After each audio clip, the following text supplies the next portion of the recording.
Bonjour à tous, alors voilà, nous allons continuer ce petit apprentissage sur les tableaux croisés dynamiques, puisque nous avons vu dans une première vidéo comment créer un tableau croisé dynamique et puis comment agencer les différents niveaux avec des champs dans un tableau croisé dynamique pour lui donner la forme que l'on désire. Ici, nous avions vu, pour rappel, nous mettons toujours ici dans la fenêtre des valeurs, nous mettons le champ que l'on veut calculer, et puis dans étiquette de colonne et dans étiquette de ligne, nous allons mettre les champs qui vont nous permettre d'agencer notre tableau croisé dynamique comme on veut. En étiquette de ligne, ici, nous voyons que nous avons mis les mois, et effectivement, sur chaque ligne, nous avons bien un mois différent. En étiquette de colonne, nous avons mis les appellations et on voit bien que sur chaque colonne, nous avons une appellation. Donc ça, c'est ce que nous avons vu dans la vidéo précédente. Maintenant, nous allons voir quelque chose d'un petit peu plus compliqué. Euh, Ce sera ici la possibilité de faire dans un tableau croisé dynamique qui contient des champs existants dans la liste de données. Nous voyons mois, région, appellation, chiffre d'affaires. Mois, région, appellation et chiffre d'affaires dans la liste de données d'origine, nous allons pouvoir aussi dans Excel, à l'aide du tableau croisé dynamique, créer ce qu'on appelle des champs calculés.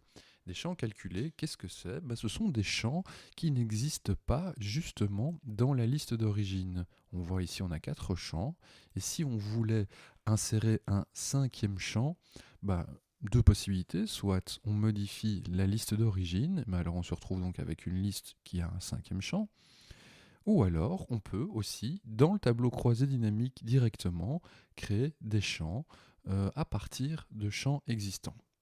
Alors par exemple ici, on va prendre l'exemple, on a des chiffres d'affaires en euros, et on aimerait bien, pour pouvoir transmettre ce tableau à, je sais pas moi, un fournisseur ou un client qui est américain, transmettre le même tableau, mais avec des chiffres d'affaires convertis en dollars. Alors comme vous le savez, on ne peut pas simplement modifier le symbole monétaire euro en symbole monétaire dollar, parce qu'il y a bien un taux de conversion entre les différentes monnaies internationales.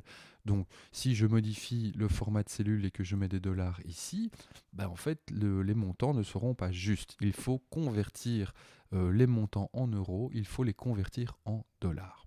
Et ce champ de chiffre d'affaires en dollars, nous ne l'avons pas. Alors nous allons le créer de façon artificielle grâce aux tableaux croisés dynamiques, aux outils qui existent dans les tableaux croisés dynamiques. Alors on constate que quand on clique dans le tableau croisé dynamique, non seulement on a la liste ici des différentes choses, mais nous avons également ici les différentes options qui apparaissent. Regardez, quand je ne suis pas dans le tableau croisé dynamique, nous n'avons pas ces options. Quand je clique sur le tableau croisé dynamique, nous voyons des options supplémentaires. Donc, nous, ici, on va aller dans Options, et nous avons dans Options, ici, je le cherche d'ailleurs, je ne le vois plus, ma vue diminue, voilà, ici, Champ, éléments et jeux. Nous allons ici cliquer sur Champ, éléments et jeux, et nous voyons que nous avons Champ calculé. Donc pour rappel, ici, ce qu'on va essayer de faire, c'est de créer un champ artificiellement à l'aide des outils du tableau croisé dynamique. Et ce champ artificiel, on va dire ce champ calculé, va être donc les chiffres d'affaires en dollars. Pour calculer le chiffre d'affaires en dollars, nous allons nous baser sur le chiffre d'affaires en euros et appliquer un taux de conversion. Alors, quand on clique sur champ calculé, qu'est-ce qu'on voit? On a directement une fenêtre qui s'ouvre et qui nous demande, pour commencer, de donner un nom. Alors, je vais l'appeler chiffre d'affaires en dollars. Oups, pardon, voilà, en dollars. Donc, on commence toujours par donner un nom à ce champ, puisque ce champ devra apparaître ici, et vous voyez que tous les champs ont des noms. Le mien aussi doit avoir un nom. Ensuite, qu'est-ce qu'on doit faire? Ici, dans la formule, moi je vais enlever le 0 et je vais juste garder le égal. Donc j'ai enlevé le 0 et la barre d'espace. Et la formule, évidemment, il faut connaître le taux de conversion. Alors admettons, j'ai été voir sur Internet et je vois que le taux de conversion entre le dollar et l'euro est de 1,5. Donc je vais écrire 1,5 ici. Avec un taux, comme on l'a appris, on fait toujours fois. Donc on va écrire fois. Et puis ici, on va choisir le champ que l'on veut utiliser pour notre calcul. Alors à partir de quel champ on va faire le calcul pour le chiffre d'affaires en dollars? C'est le chiffre d'affaires en euros. Je clique sur chiffre d'affaires en euros et je fais insérer un champ. Donc nous avons donné un nom au champ artificiel qu'on est en train de créer, et puis ce champ calculé, ce champ artificiel, fonctionne comment? Avec la formule qu'on a encodée ici, c'est-à-dire le taux de conversion fois le chiffre d'affaires en euros.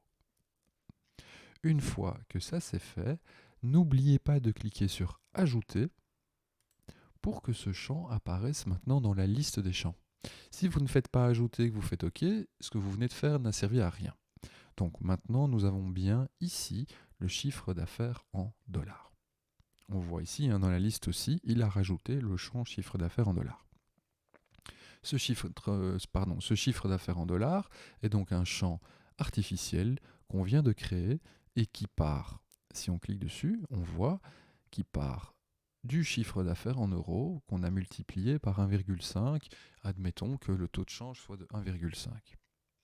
Une fois que c'est fait, nous pouvons faire OK. Et regardez, maintenant, dans mon tableau, nous avons les chiffres d'affaires en euros, et puis nous avons bien les chiffres d'affaires en dollars.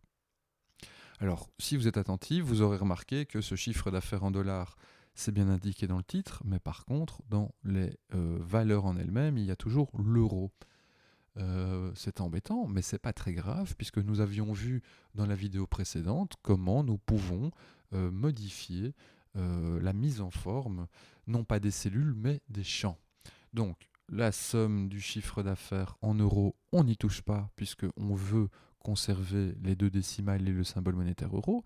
Par contre, ici, somme du chiffre d'affaires en dollars, on va faire un clic gauche dessus, paramètres des champs de valeur, et ici, dans format de nombre, nous allons simplement sélectionner un format monétaire, sauf que le symbole n'est pas euro, mais dollar. Alors je vais prendre le premier qui vient, voilà, et je fais OK, 2 fois.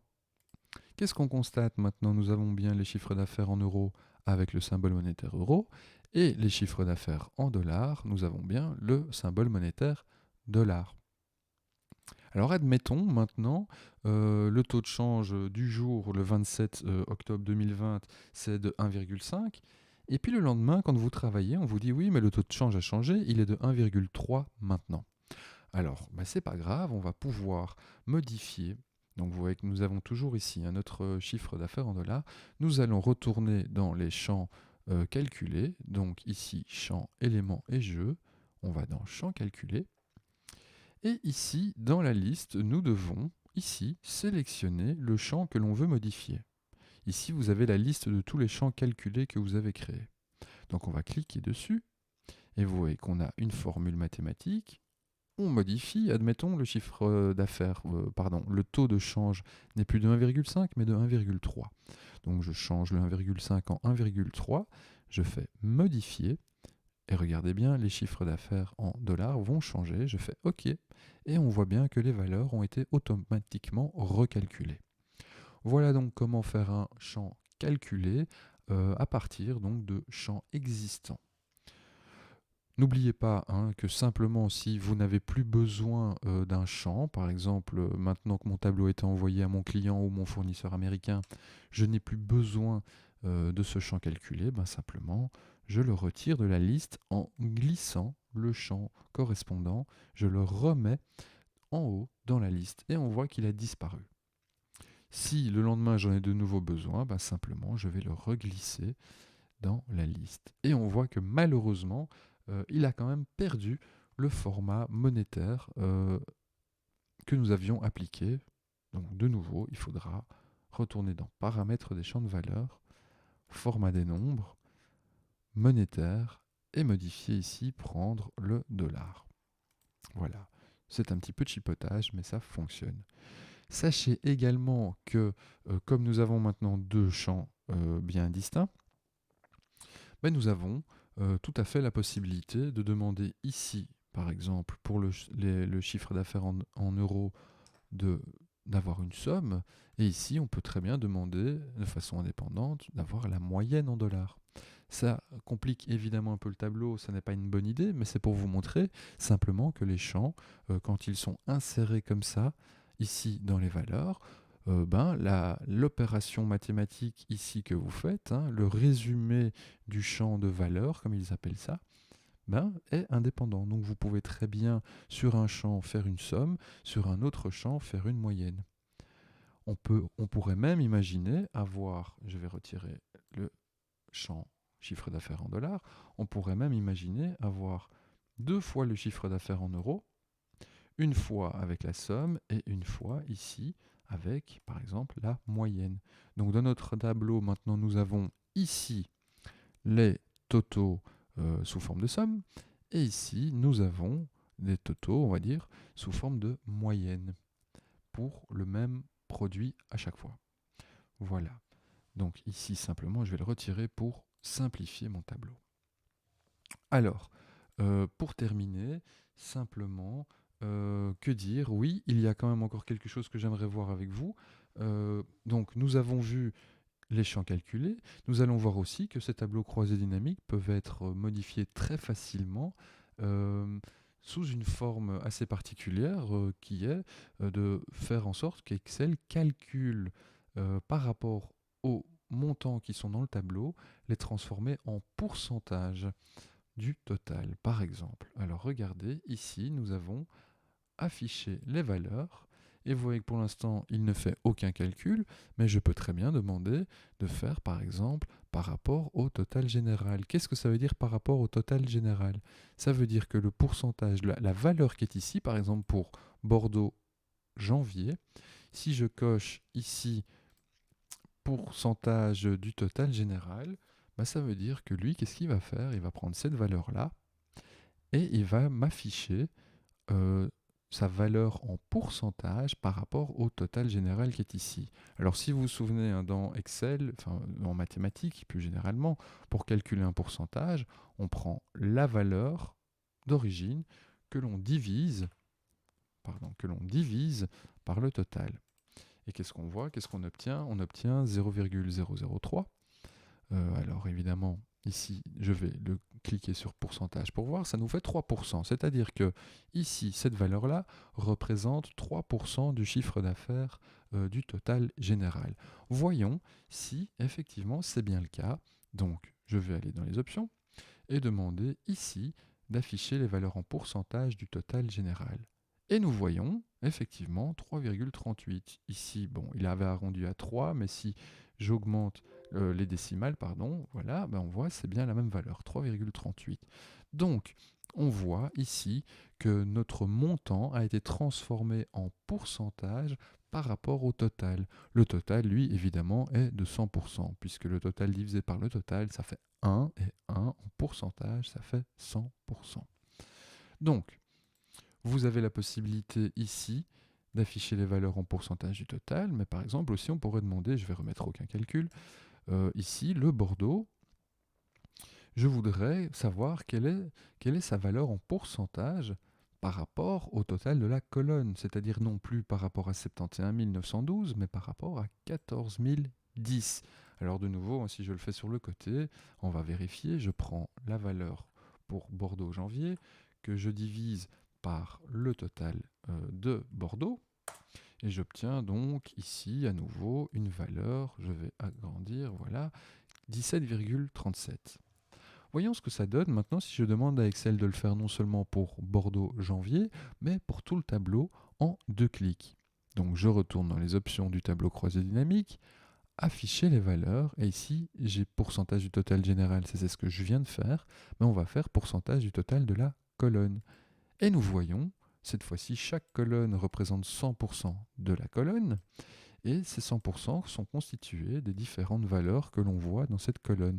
On voit bien que le 17,37 que j'avais calculé tout à l'heure pour Bordeaux janvier, on obtient cette même valeur ici pour Bordeaux janvier. Donc ici, la valeur que nous avions en euros représente 17,37% du chiffre d'affaires total de Bordeaux. Et Bordeaux, donc, c'est 100% de Bordeaux. Voilà, donc à l'issue de cette vidéo, vous savez non seulement faire un champ calculé dans un tableau croisé dynamique. Et vous savez également maintenant, à partir des options ici et de afficher les valeurs, vous pouvez maintenant transformer toutes vos valeurs en pourcentage par rapport à quelque chose, que ce soit un total général, un total de la colonne, un total de ligne, ou même un total que vous aurez personnalisé vous-même. Voilà, je ne vous fais pas la liste ici de tous les objets, toutes les options possibles. Le jour où vous serez confronté au problème, vous saurez où chercher, quel type d'affichage en pourcentage vous avez besoin. Donc je vais remettre aucun calcul pour terminer cette vidéo. Voilà, amusez-vous bien dans les tableaux croisés dynamiques avec Excel. J'espère que cette vidéo vous aura aidé.